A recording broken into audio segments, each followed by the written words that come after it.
नमस्कार बच्चों, BA final की हिंदी की कक्षा में पहला पाठ आज्ञा की कविताओं में यह आज्ञा की सातवीं कविता है। इसका नाम है सांप कविता। इस कविता का प्रतिपाद्य क्या है? आज्ञा इस कविता की एक छोटी लघु कविता है, इसमें एक ही पद्यांश है। इस कविता में प्रच्छन्न रूप से उन्होंने महानगरीय संवेदनहीन जीवन की मर्म स्पर्शी चित्रण किया है। प्रच्छन्न माने इच्छा। कविता में यह इच्छा प्रकट की है जो महानगरों में लोग निवास करते हैं। संवेदनशीलता क्या होता है? किसी के प्रति लगाव न हो। किसी का एक्सीडेंट हो जाए, कोई सड़क दुर्घटना में पड़ा हो तो कोई भी उसको हाथ नहीं लगाएगा।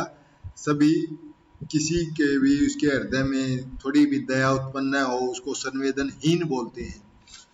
तो उसका चित्रण किया गया। कविता में कवि ने आधुनिक नगरीय सभ्यता पर करारा व्यंग्य किया है। व्यंग्य माने कटाक्ष करते हुए नगर में निवास करने वालों को सांप कहा है। सांप मतलब एक विषैला सांप की तरह है जो नगरों में निवास करते हैं, क्योंकि नगरों के लोग बहुत ही स्वार्थी और ईर्ष्यालु हैं। एक दूसरे के प्रति ईर्ष्या करते हैं और स्वार्थ रूपी उनके कोटि कोटि भरा हुआ है हृदय में।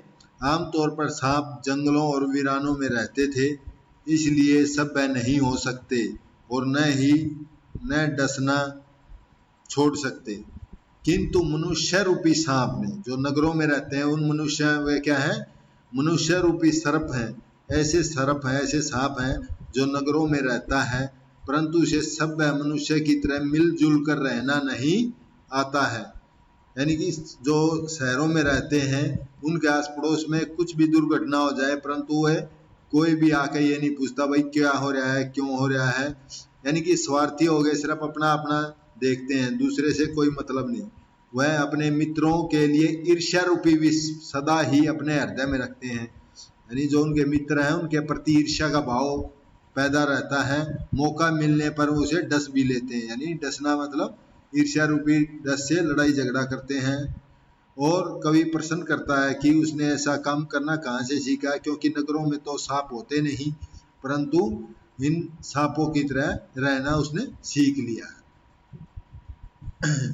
इस कविता में एक ही पद्यांश है। कवि कहता है कि प्रस्तुत पंक्तियां हमारी समकालीन हिंदी कविता से ली गई है, जो सांप कविता से अवतरित है। इस कविता में कवि ने नगर में रहने वाले व्यक्तियों की तुलना किससे की है? सांप से की है। सांप तुम सभ्य तो हुए नहीं, नगर में बसना भी तुम्हें नहीं आया। यहाँ कवि कहता है प्राचीन काल में शहर में निवास करने वाले व्यक्ति सभ्य कहा जाता। जो प्राचीन काल में रहते थे सिंधु घाटी की सभ्यता में, तो वे सभ्य आदमी थे, नगर में रहते थे। परंतु अब स्थितियां क्या होगी? बदल चुकी हैं। आज नगर में निवास करने वाला व्यक्ति सभ्य नहीं रहा है, क्योंकि वह कैसे है? सर्प जैसा है। कवि ने उसकी तुलना सर्प जैसे की है।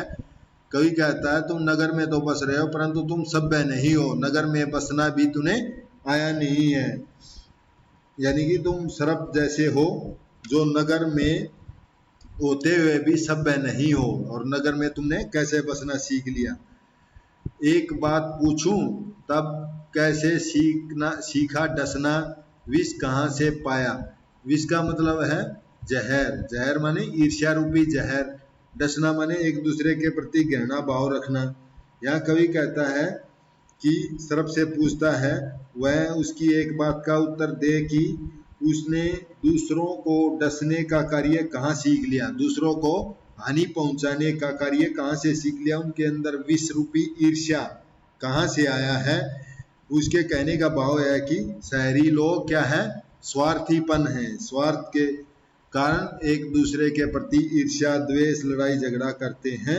उनमें हमेशा जहर भरा रहता है। इसका विशेष क्या है? इनका विशेष ये नगरों में विषाक्त और स्वार्थपूर्ण वातावरण पर करारा व्यंग्य किया है। भाषा कैसी है? सहज सरल है, तद्भव शब्दाली है, प्रसाद गुण है, प्रसन्न अलंकार है। इनमें क्या है? देखो प्रसन्न चिन्ह लगा हुआ है तो प्रसन्न अलंकार है। प्रसन्न अलंकार है, व्यंग्यात्मक शैली है, मुक्त छंद का प्रयोग किया गया। ओके, धन्यवाद। आपको समझ आया होगा।